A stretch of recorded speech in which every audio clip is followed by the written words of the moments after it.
Aloha, welcome to Tiki's Grill and Bar. My name is Eric, and today I'm going to be showing you one of our signature Mai Tais, which is called the Surf Mai Tai. I'm going to start with our fruit juice mix. We have pineapple juice here. I'm going to put it in our glass, followed by lilikoi, also known as passion fruit juice, and then followed by orange juice.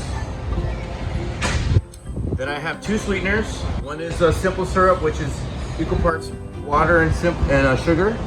Gonna add that in there. And orgeat syrup, or orgeat syrup, it's a French word, which is a almond sweetener. Gonna add that as well. A little bit of light rum into the concoction that we're gonna shake. So I'm gonna ice my glass, gonna top it, ready to shake. Put our contents back into our glass. And then lastly, we're gonna float the dark rum. Now, when you shake pineapple juice, it gives a nice froth to it like that. There you have it. Surf Mai Tai. Oh, forgive me, I forgot our pineapple, lime, and Tiki's umbrella.